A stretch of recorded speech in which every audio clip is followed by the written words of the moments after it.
So we've got a lot of the awards going the way that you thought that they would. Yes, many. So 4 of them, but not. You didn't repeat your BAFTA success because you got it wrong on two big Mickey mistakes. Rourke. Two big mistakes, and let's be frank about them. As far as the Kate Winslet thing is concerned, I mean, I know that holding out for Angelina Jolie was clearly, it wasn't going to happen. I looked at the betting on Sunday, and I think it was like Angelina Jolie was what do you call it? Is it 5-1 on? I believe that's the No, way not Angelina Jolie. Kate Winslet 5. That means that you're more like, and Angelina Jolie was like 20-1. It wasn't going to happen. The interesting thing, however, and I'm sorry I said it before, I have to say it again, is that look, everybody thought, fine, Kate Winslet, brilliant actress, about time she won an Oscar, no problem. Should have won for Eternal Sunshine of the Spotless Mind. Hey, in classic Oscar style of giving the award to the right person for the wrong film in the wrong year. Okay, and like that old joke about, poor old Ringo Starr, he's not the best drummer in the world. You know what? He's not even the best drummer in the Beatles. That's not the best Kate Winslet performance of the year. The best Kate Winslet performance of the year is Revolutionary Road. And it's this. There's been this strange dance between those two films all the way through the awards ceremonies. When it got the Golden Globes, when Revolutionary Road was she was up for Best Actress, and in The Reader she was up for Best Supporting Actress, which is nonsense. At the BAFTAs she was both films in the leading actress category, and when they announced that she'd won, nobody knew which film she'd won for. In this case, it was just The Reader, and I'm sorry, it has to be said, wrong film, there we go, simple, everyone knows it. Jack, on this, being unable to watch the ceremony with the magnificent huge action, I was spared the all singing all dancing extravaganza this year. I was able to concentrate on the awards, and what a joy they are to concentrate on. 8 for Slumdog. Danny is now the Academy Award winner. Heath Ledger surprised no one for a change by winning the posthumous Oscar. There were awards for The Dark Knight, Man on Wire, Wall-E, an excellent set of results with so many reasons to bring a smile to my face. But being the Oscars, reasons to raise an eyebrow and reasons to grumble. Sean Penn was brilliant in Milk. Yeah, but clearly, go on. No, he's right. I'm sorry, I'm just agreeing in advance. Well, you don't know what the but is. Yeah, well, go on. This particular but, it would have been nice if Mickey Rourke had completed the comeback. Exactly. But why wasn't Wall-E's sound editing rewarded? A question, I think, on many people's lips this morning. And what was being done to Waltz with Bashir? Why is a film that inventive and effective going home with only a Golden Globe to show for its troubles? I mean, two very interesting points. May I address both of them? Firstly, in the case of Mickey Rourke and The Wrestler, Mickey Rourke clearly should have won. I'm sorry, there we go. In Sean Penn's performance in Milk, and you've seen Milk as well, I think Milk is a fairly unremarkable film. I think his performance in it is very good, but I think it's a fairly unremarkable film. There is always a political edge to all of this, and certainly with what's been going on in California and the banning of gay marriages and that sort of thing, this whole thing has become politicised. I don't know whether you remember a few years ago when Crash won the Best Picture Oscar, and it beat Brokeback Mountain, which up until that point everybody thought was absolutely the favourite. And people said, well, it's to do with the subject matter. Hollywood just isn't quite ready yet. It may be that this is kind of the knock-on effect from this, is that they are ready now. And fine, if awards are to become political, awards will always be political. I'm not in any way complaining about the politics of it, because I think that it's wonderful that what we saw tonight was both the screenwriter and Sean Penn get up and essentially say, look, equal rights, good for them.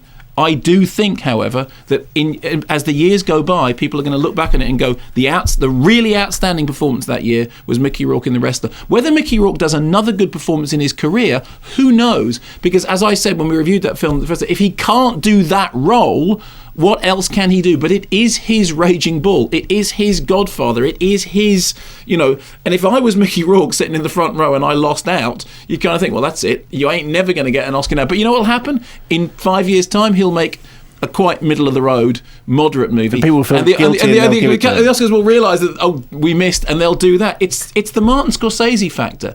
Which movie did Martin Scorsese win the Oscar for?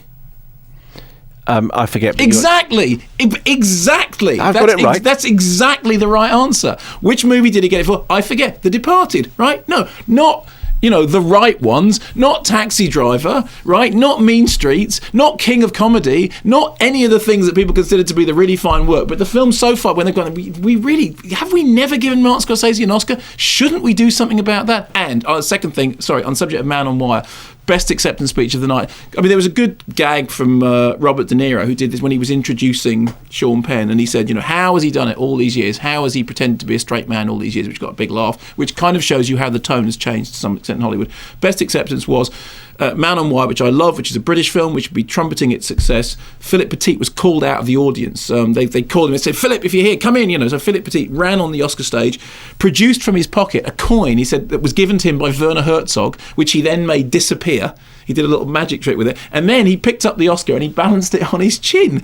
Now that is an acceptance speech. And Hugh Jackman was he was good. He's a song and dance man, and he did songs and dancing, and he did it very well. And I'm a sucker for musicals. That's fine. The thing I'm really not sent on is, if you didn't see this, please check it out, because it's quite toe curling.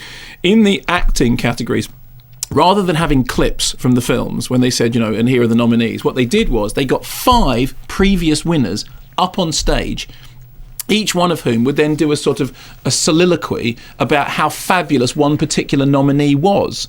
So Whoopi Goldberg would say, nominated this year's blah, blah, blah, blah, and they're brilliant, and I love them, and they're so fabulous, and everyone would, there'd be tears. And then Shirley MacLaine would say, nominated this year, Anne Hathaway, she's so fabulous. And then cut to Anne Hathaway saying, I love you. And honestly, it walked the tightrope between, and look at all those people on stage. And there's 2 reasons for doing it. One of them is the Academy showing off. The Academy effectively saying, who else could get this talent on stage?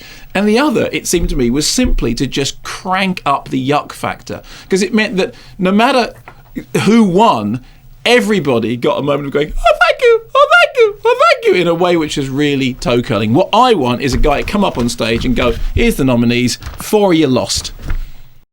Leonie in Exeter. Simon, could you ask the Doctor if Heath Ledger, in his opinion, would have won the Oscar if he hadn't died? Yes, I do. I think he would have done.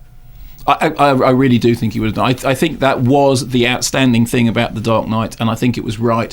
And they wanted to give The Dark Knight recognition because it was such a popular film. But it was also, I think, funnily enough, Batman Begins was more of an example of this, but it was a strange mixture of art house movie and multi-million-dollar, blockbuster. But I think Heath Ledger would have done. He would have won anyway. And I think it's a shame that it's being seen as a kind of sentimental vote. I really don't think it was. I genuinely don't think it was. Have you seen any of his very, very last performance? No. And it's funny because I gave Gilliam an award just last week, and I still haven't seen any of Imaginarium Dr. Parnassus, but I'm really excited about it. And the reason is, it's funny, I said to somebody, I've heard really good things about it, and they said, who from? I said, well, Terry Gilliam. And they went, well, of course but actually the funny thing is that's not the case. In the case of Terry Gilliam, usually he'll go, it's a disaster, so it's really good. Who is entitled, by the way, if you're waiting for details how to come see this live show, we'll do that as soon as News and Sport are done. We'll do this at 5 minutes past 2. Because I can stay. I don't have anywhere to go now. Okay, that's great. Who's entitled, do you think, to be most upset by not winning anything? Well, if I was Mickey Rourke, I can't believe any sentence begins if I was Mickey Rourke. I think Mickey Rourke, he took it on the chin. He was asked by the BBC News Channel. They said if you'd got up, what would you have said? And he made an inappropriate joke because Sean Penn had sort of effectively dedicated his award to gay people fighting for their rights, and Mickey Rourke said, well, I'd like to say on behalf of all the straight men, I'd like to thank all the women of the week. He thought, oh, Mickey, there we go.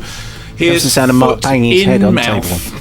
So just as far as the ceremony is concerned, what do you think that they'll look at that template next year and think, what, we could do that again. Let's not get David Letterman, let's not get another comedian in there. Let's stick with a very talented actor. Let's go with that kind of model. What do you think? Yeah, I thought that Hugh Jackman did a perfectly fine job. I think that the biggest, he did a gag at the beginning about the credit crunch has hit, and therefore I've knocked this song and dance number up myself from nothing. And so he had jokes about cardboard cutout Oscars and doing everything on the cheap, which was quite funny. It was interesting that he did a song that was a jokey song about all the main picture contenders in the same way that Billy Crystal used to do. Do you remember that? And Billy Crystal came on once on a horse. He was brilliant. It was like his best work ever. Was done at the Oscars. But it was interesting that when he got to the reader, I thought, what's he going to do with the reader, right? Because, reader, touchy subject matter, what's he going to do? And his gag about the reader was, the reader, I haven't seen the reader, I should have seen. I thought, cop out, come on.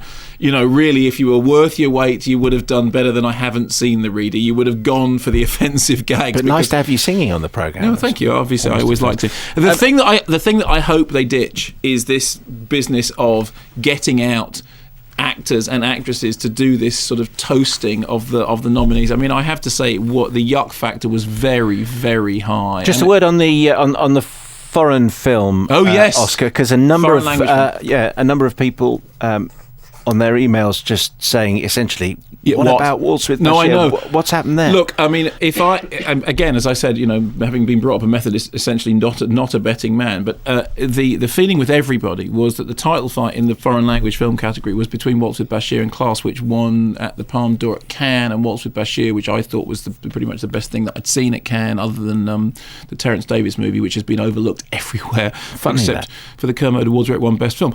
And is that the Kermode Awards where there's only a jury of one? Yeah, me.